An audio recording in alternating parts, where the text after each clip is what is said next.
Graça e paz da parte do Senhor, amados irmãos.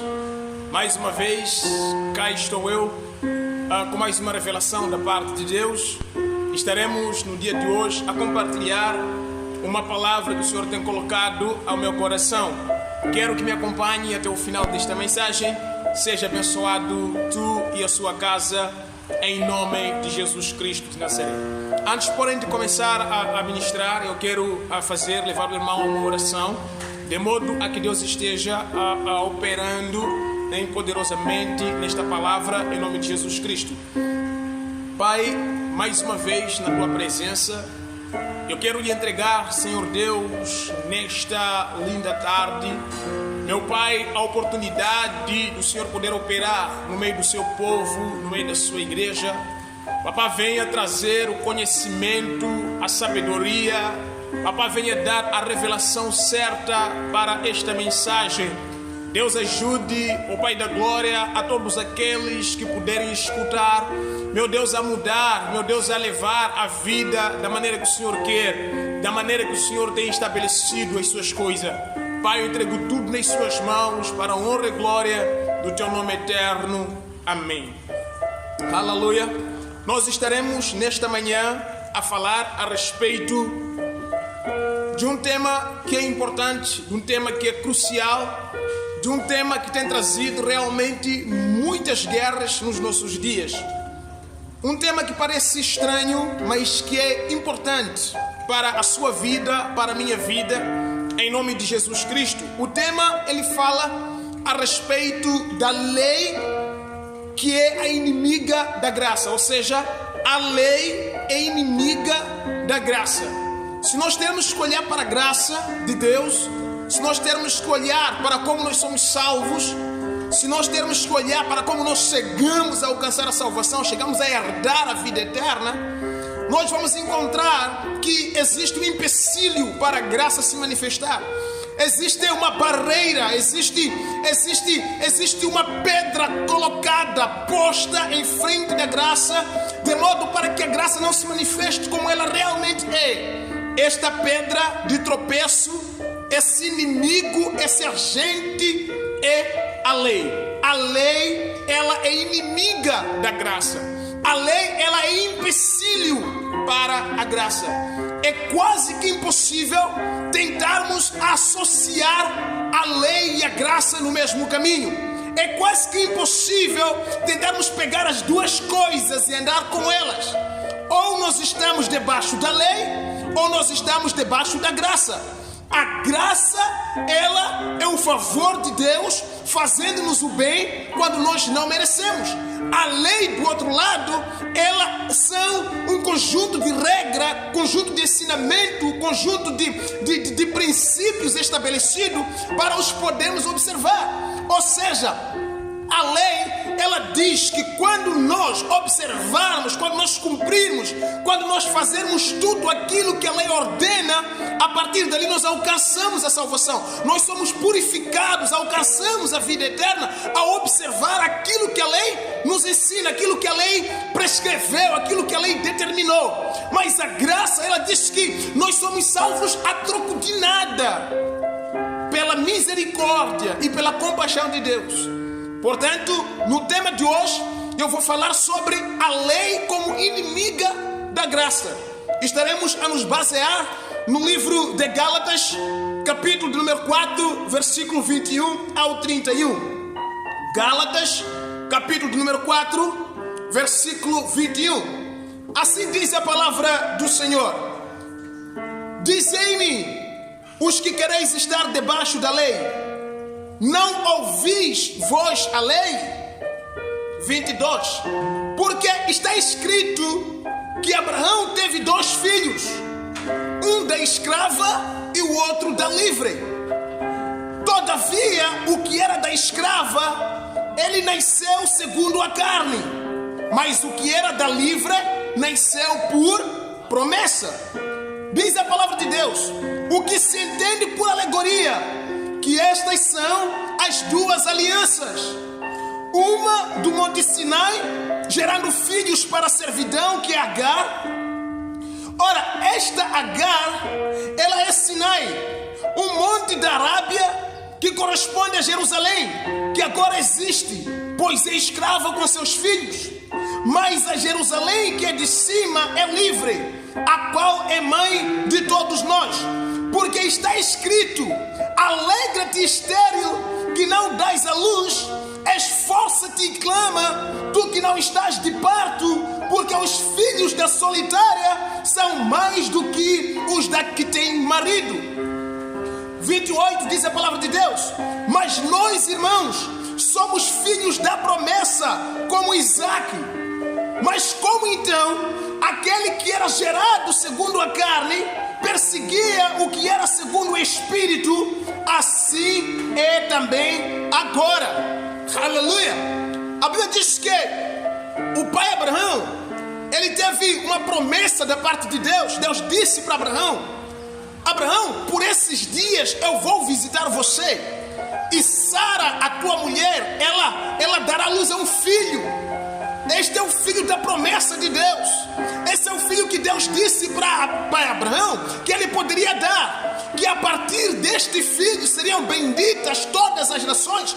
Ou seja, que a partir deste filho o Senhor faria engrandecer o nome de Abraão, faria de Abraão o pai de uma grande multidão através desse filho, que é o filho da promessa do Senhor. Mas enquanto o Abraão ele percebeu a demora de Deus, enquanto a Sara percebeu que Deus estava blefando com Abraão, a Sara ela vai dar um conselho para Abraão: Abraão, procure levar a minha empregada e se envolver com ela, de modo a que a minha empregada me dê um filho para mim. Porque essa história de você esperar em Deus, essa história de você estar esperando em Jeová, alegando que o Senhor irá te dar um filho, isso aí é um blefe. Portanto, Abraão, ele dá ouvido à voz da sua esposa e ele concebe com Agar, que é agora a escrava da Sara, e Agar, ela dá um filho para Abraão. Mas o filho que Abraão, ele recebe da Agar, ele é o filho da escrava. Ele não é o filho da promessa. É verdade que Ismael, ele é o primeiro filho de Abraão, sim. É verdade que Ismael, ele é o primogênito do pai Abraão, sim. Mas é verdade também que Ismael não é a promessa de Deus. É verdade que Ismael não é o filho que Deus prometeu que ia dar para Abraão. Porque o Senhor não disse para Abraão que eu vou te dar um filho com a empregada. Mas o Senhor, ele disse para Abraão que a sua mulher, a Sara, que é a sua mulher, ela dará luz a um filho. Aleluia!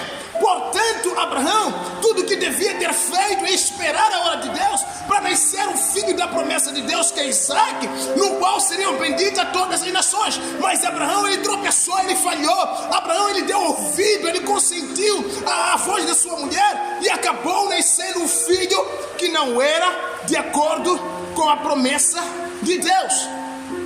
É verdade, eu quero supor que houve guerra entre os dois. Por quê? Porque o Ismael foi o primeiro filho de Abraão. É verdade que o Ismael poderia tender a cobrar os direitos da primogenitura. É verdade que Ismael poderia querer ser o superior de Isaque. É com direito que ele seria, mas não segundo Deus, não segundo a vontade de Deus, não segundo a promessa de Deus. Portanto, nessa guerra, nessa luta, o Isaque acaba sendo lesado. Por quê? Porque Ismael quer aquilo que é dele por direito, segundo a carne. Mas Isaque, ele é segundo a ordem divina. Ele é segundo a promessa de Deus. Portanto, há uma luta entre os dois, no qual o filho da escrava, ele vai perseguir o filho da livre. No qual Ismael, ele vai perseguir a Isaque. Ismael, ele vai atrás de Isaque. Como é que Isaque nasce agora, mas ele tem todos os direitos que seriam meus? Como é que Isaque, para ele é tudo fácil? Como é que Isaque vai alcançar o favor de Deus dessa maneira? Não seria eu o proprietário? Não seria eu a bênção? Não seria eu o Senhor de tudo? Como é que agora é Isaque? Então esta é a luta que houve na família de Abraão.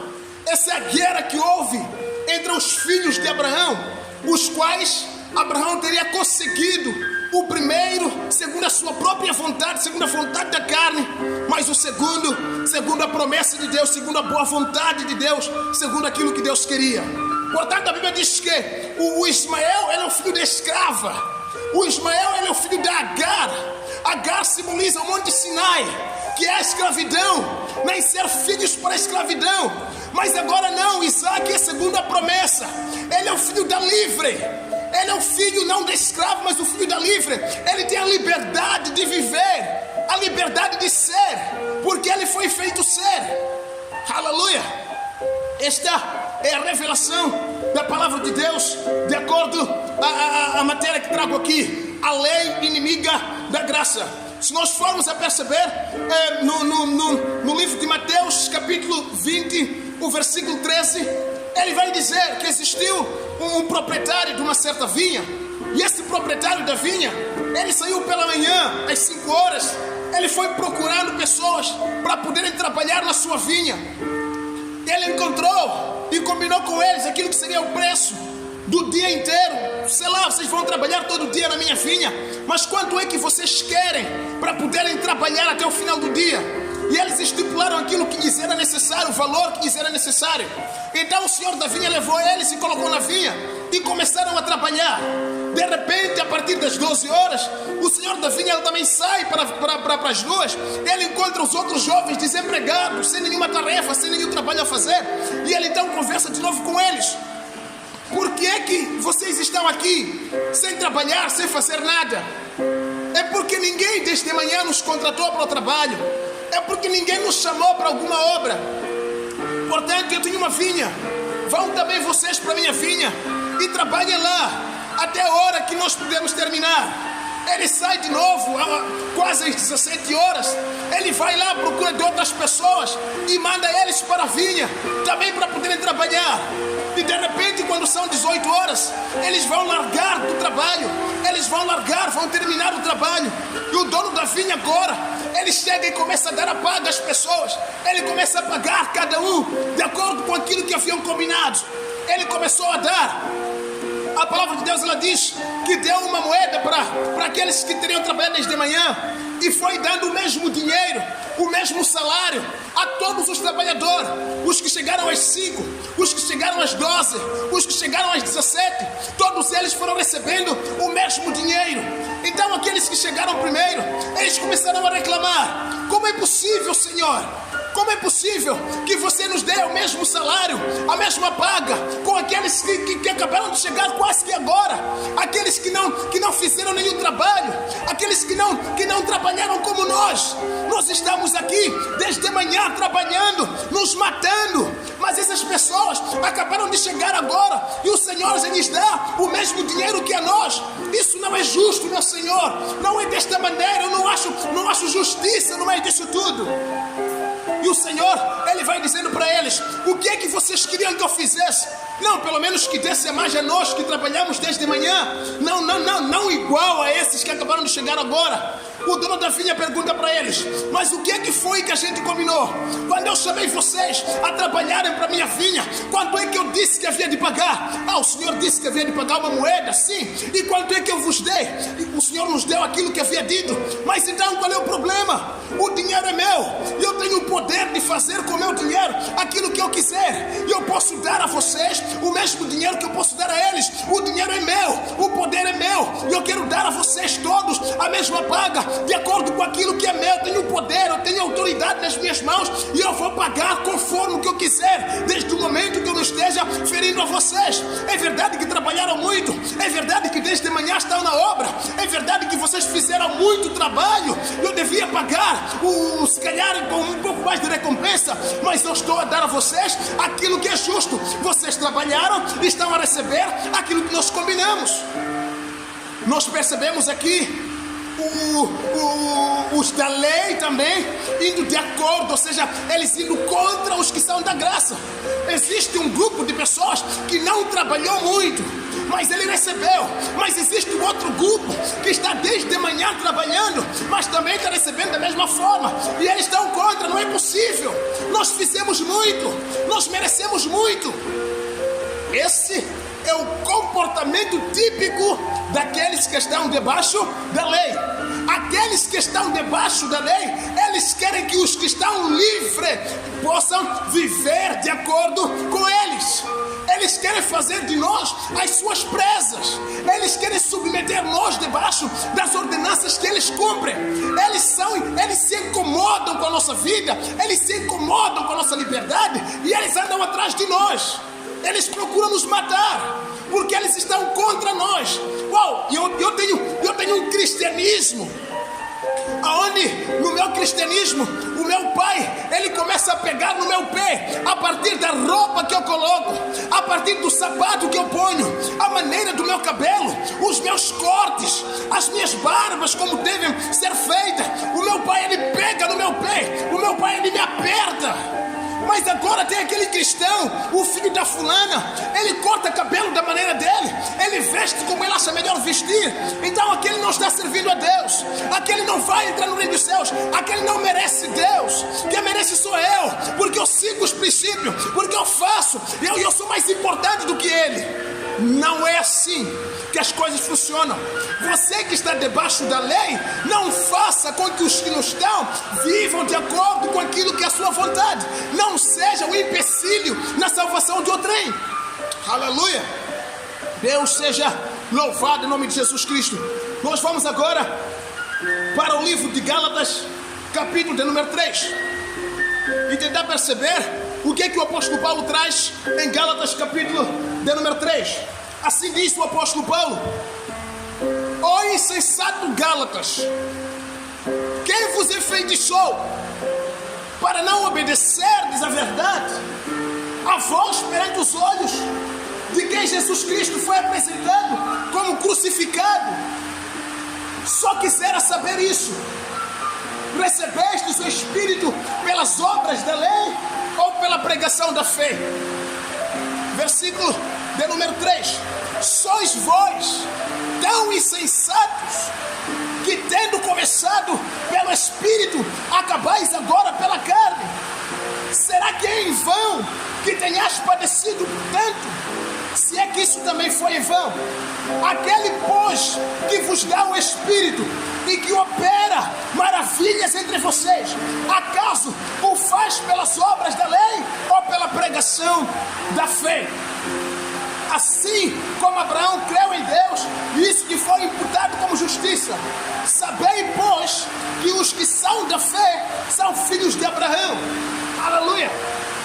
O apóstolo Paulo, ele houvera passado por Gálatas, ele houvera pregado em Gálatas o Evangelho, ele houvera anunciado a graça do Senhor para o povo de Gálatas.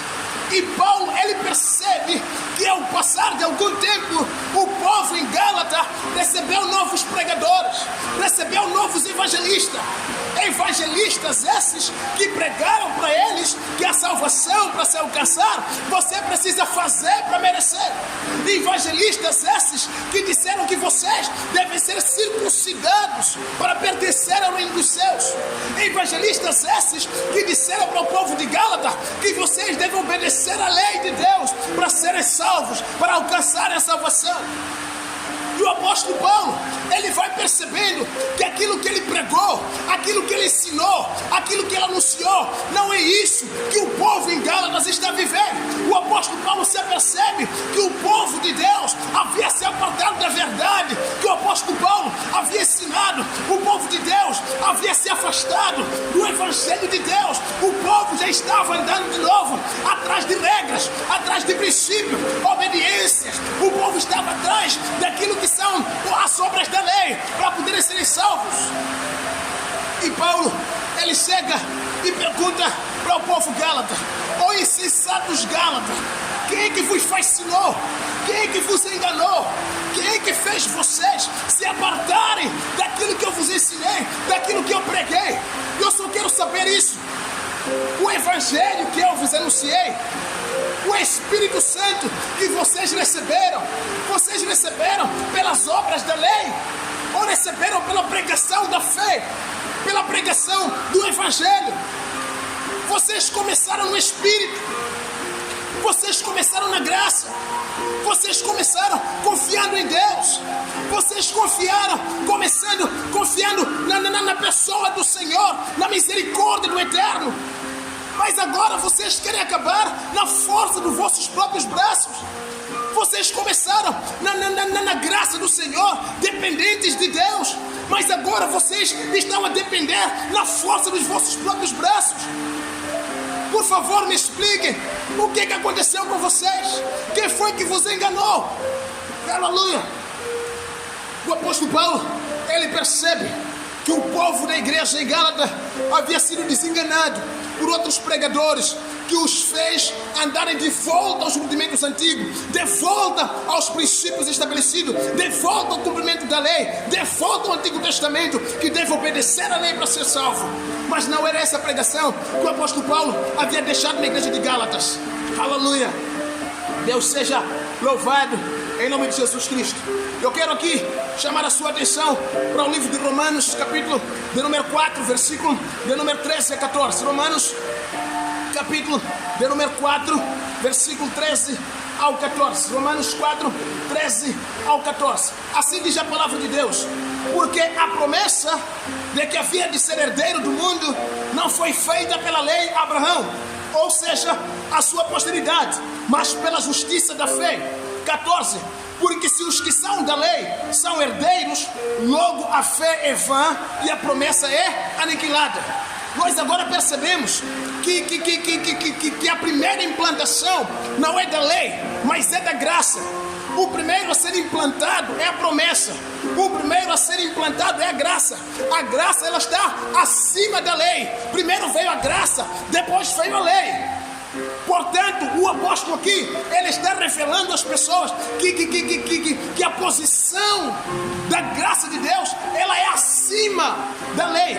Primeiro é a graça, para depois vir a lei. Que primeiro que foi dado é a graça e não a lei. Logo, se a salvação ela se alcança pelo cumprimento da lei, então a graça está sendo aniquilada, a promessa está sendo aniquilada. Aleluia. No capítulo no capítulo 5, o versículo 4 do livro de Gálatas, o apóstolo Paulo, ele diz, Gálatas capítulo 5, versículo 4.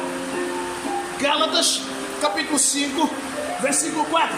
Ele diz: separados estáis de Cristo, vós os que vos justificais pela lei, da graça tendes caído. Se a graça ela está acima da lei, se a lei ela está debaixo da graça, o apóstolo Paulo está dizendo: vocês que querem ser justificados pelo cumprimento da lei, vocês estão decaídos da graça. Se vocês acham que podem alcançar a justificação por observância das obras da lei, então vocês caíram da graça. Essa é a pura realidade para vocês. Se você pensa, se você acha que é melhor do que o outro porque você vive obedecendo os preceitos da lei, se você acha que você é melhor do que os outros cristãos porque você está debaixo dos rudimentos antigos, perceba o que Paulo diz, Gálatas 5, versículo número 4: você caiu da graça. Você caiu da graça. Aleluia. Vamos continuar. No capítulo de número 3, versículo 24 de Gálatas. Capítulo de número 3, versículo 24 de Gálatas. Capítulo 3, versículo 24 de Gálatas. De maneira que a lei nos serviu de tutor para nos conduzir a Cristo, para que pela fé fôssemos justificados. Aí você talvez pergunte: mas irmão, se primeiro é a graça, depois veio a lei, e aquele que pensa que vai ser justificado por observar as obras da lei caiu da graça, então por que o Senhor estabeleceu a lei? Por que não deixou assim como está? Por que não deixou a graça do jeito que está? Por que ele teve que implementar ainda a lei, se sabe que a salvação é alcançada simplesmente pela graça? O apóstolo Paulo fala, Gálatas 3, 24: a lei, ela serviu de tutor, ela serviu de aio, ela serviu de conservante. A lei, ela foi instituída para que as pessoas se salvaguardassem, de modo a esperar aquele que é o Redentor, de modo a esperar aquele que é o Salvador, de modo a esperar aquele que iria redimir os homens. A lei, ela fez você perceber o quão você é inútil. A lei fez você perceber o quanto você não tem poder de fazer nada sozinho. A lei fez você perceber da necessidade de um Redentor, da necessidade de alguém que viria em seu lugar, que viria fazer em seu lugar aquilo que você não conseguiu fazer. Perceba o que Cristo disse: eu não vim abolir a lei, e eu não vim abrogar a lei, mas eu vim cumprir a lei. Eu não sei se você percebe o que significa esse cumprir a lei que Jesus disse, mas eu percebo que Jesus, ele disse: vocês não deram conta de cumprir com a lei, vocês não deram conta de observar os preceitos que foram dados, portanto eu vim fazer aquilo que vocês não conseguiram fazer, e eu vim cumprir por vocês. Aleluia! E é por essa razão que Cristo, ele disse: está consumado. Eu consegui cumprir a lei, eu consegui cumprir a lei. Nenhum tiro será tirado, nenhuma vírgula será tirada da lei, sem que tudo fosse cumprido. E agora Cristo Jesus, ele veio cumprir a lei, ele veio fazer por nós o que nós não demos conta de fazer. É isso que Cristo diz, que veio cumprir a lei. Aleluia! Portanto, a palavra, ela continua no versículo de número 25: mas depois que veio a fé, já não estamos debaixo do tutor. Depois que a fé veio, depois que Cristo foi manifestado, depois que a graça foi revelada, já não estamos debaixo do tutor, já não estamos debaixo da lei, já não estamos debaixo do aio. Por quê? Porque a graça já foi manifestada. Por quê? Porque a salvação já foi alcançada por Cristo Jesus. Por quê? Porque a lei já foi cumprida por Cristo Jesus. Já não estamos debaixo da lei, já não estamos debaixo do aio, do tutor, já somos livres da lei e do tutor. Aleluia! Vamos em Romanos 7, versículo 8. Romanos 7, versículo 8. Percebemos que o apóstolo Paulo, ele traz para nós em Romanos, capítulo de número 7, versículo de número 8. Romanos 7, versículo de número 8. Romanos 7, versículo de número 8. Assim diz a palavra de Deus: mas o pecado, tomando ocasião pelo mandamento, operou em mim toda a concupiscência, porquanto sem lei estava morto o pecado. O que é que Paulo manifesta para nós? Ou o que é que Paulo nos revela? Paulo, ele vai revelando para nós que o agente revelador do pecado é a lei. A lei é que dá vida ao pecado. A lei é que dá forma ao pecado. A lei é que dá o poder à morte. Aleluia! O apóstolo Paulo, ele vai dizendo em Romanos 7,7 que o apóstolo Paulo, ele em algum momento viveu sem lei. Ele viveu sem lei. Mas quando veio a lei, quando foi instituída a lei, quando foi revelada a lei, então o pecado, tomando ocasião da lei que foi dada, o pecado matou o apóstolo Paulo. O pecado matou você. O pecado operou em você a morte por causa da lei. Sem lei não havia pecado, mas por causa da lei o pecado reviveu. Sem a lei o pecado é coisa morta. Se alguém não me disser que é proibido subir em uma mesa, que a mesa não é lugar de sentar, senão de comer, A partir do dia que eu aprendo que na mesa não se senta, se eu for a sentar, eu estou cometendo um pecado, porque eu aprendi e agora tenho que viver de acordo com aquilo que aprendi. Mas se alguém não me disser, e se eu for a sentar em cima da mesa, não cometo mal nenhum, porque não sei se é mal ou se é certo, e eu não tenho nenhuma restrição, nenhuma proibição. Mas quando a lei ela é implantada, a partir dali o pecado vive. Aleluia. A palavra de Deus, portanto, ela diz no livro de Romanos 7:4, Romanos 7, versículo 4: assim, meus irmãos, também vós estáis mortos para a lei, pelo corpo de Cristo, para que sejais do outro, daquele que ressuscitou dentre os mortos, a fim de que damos frutos para Deus. Romanos ele vai dizer que agora nós estamos livres da lei. Aleluia! Nós estamos livres da lei. Já não estamos sujeitos à lei, já não estamos debaixo da lei, estamos livres da lei para agradar ao Senhor, estamos livres da lei para viver, para agradar a Jesus, para viver, para agradar ao Senhor, fazendo aquilo que Deus quer que a gente faça. Aleluia! Essa é a palavra do Senhor. Já não estamos debaixo da lei, não estamos mais debaixo da lei. Nós estamos livres para servir a Deus em novidade de espírito. Deixa simplesmente chamar a sua atenção. Você não vive para não pecar, você vive para agradar a Deus. Você não vive com foco em não cometer pecado. Não te importa, não está no seu alcance, não é teu dever. A sua obrigação é viver para agradar ao Senhor. A sua obrigação é conhecer a vontade de Deus e caminhar naquilo que o Senhor quer, e não viver para se defender do pecado. Se você for a pecar pelo caminho, você saiba, segundo 1 João capítulo 2 versículo 1, que tudo está escrito para que não pequem. Mas se vocês pecarem, saibam que tem um advogado junto do Pai, Jesus Cristo o Senhor. Existe um advogado que responde por nós.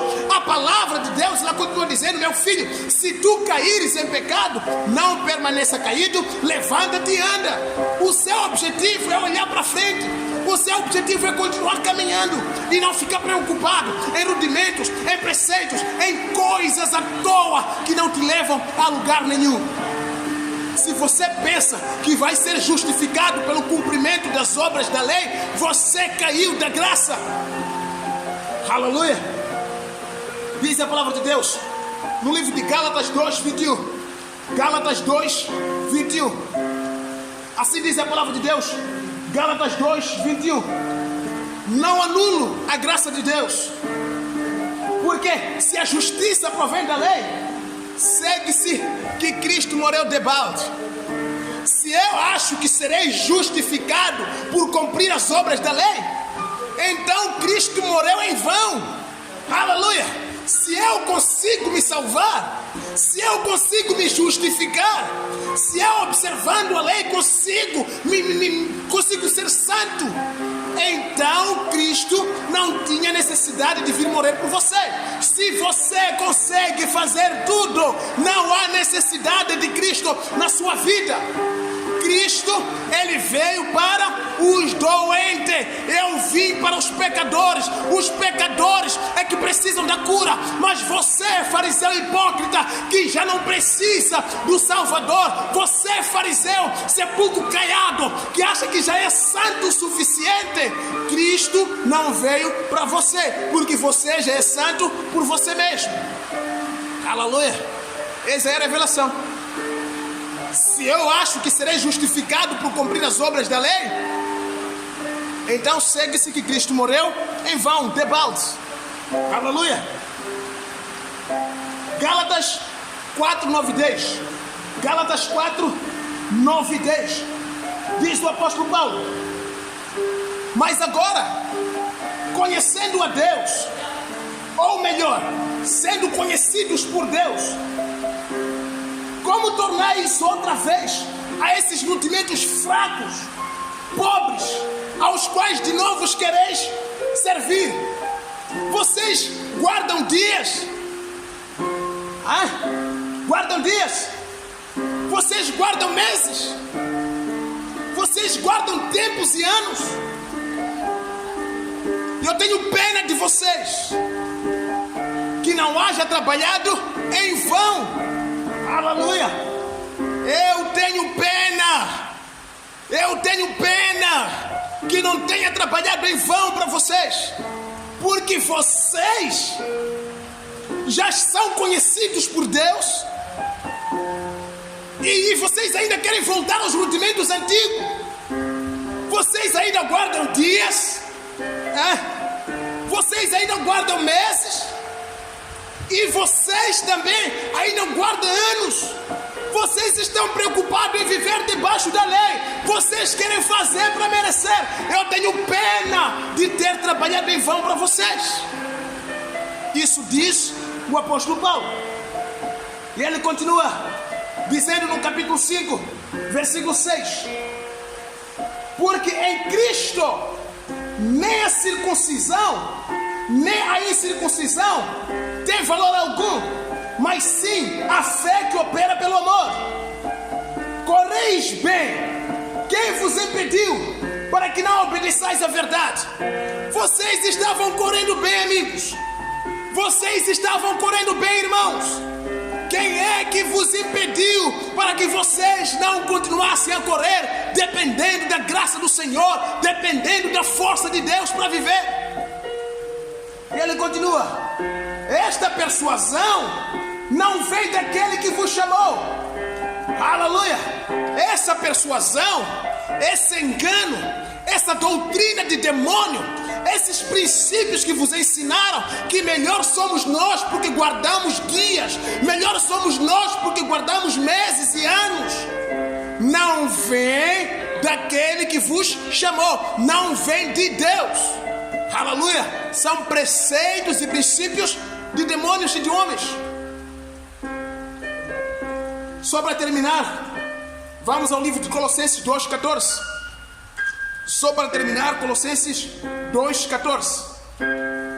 Diz assim a palavra do Senhor: havendo riscado a cédula que era contra nós nas suas ordenanças, a qual de alguma maneira nos era contrária, atirou de nós, cravando-a na cruz, e despojando os principados e potestades, os expôs publicamente, e deles triunfou em si mesmo. Portanto, ninguém vos julgue pelo comer, ou pelo beber, ou por causa dos dias de festa, ou de lua nova, ou por causa do sábado, porque isso tudo é sombra das coisas futuras, mas o corpo é de Cristo. Aleluia. A cédula que anteriormente havia sido feita contra nós, que em algum momento nos era contrária, ela foi pega por Cristo e cravada na cruz. Portanto, agora, meu irmão, diz a palavra de Deus: ninguém vos julgue pelo comer, mas o quê? Pelo beber, mas o quê? Por causa dos dias de festa, das luas novas, ou por causa dos sábados. Todo aquele que quer ser achado justo diante de Deus por cumprir a lei, ele pensa que é melhor do que o outro porque vai à igreja nos sábados. Ele pensa que é melhor do que o outro porque não come a carne de porco. Ele pensa que é melhor do que o outro porque não come peixe que não tem escamas e barbatanas. Meu irmão, diante de Cristo e da palavra do Senhor, ouvi, pois, a palavra de Deus: mandai fora a escrava com seu filho. A escrava e o seu filho, eles andam seguindo os filhos da promessa. Nós somos filhos da promessa, feitos pela vontade de Deus. Não nascemos segundo a vontade da carne ou do sangue, mas nascemos segundo a vontade de Deus. Deus nos aceitou. Aleluia. Deus nos escolheu. Nós agora vivemos preocupados em agradar a Deus. Vivemos preocupados em viver em novidades de espírito e não na velhice da letra, porque a letra mata, mas o espírito vivifica. Glórias a Deus. Louvado seja o Senhor. Seja abençoado por esta palavra. Mude a sua vida e o Senhor esteja trabalhando contigo em nome de Jesus Cristo.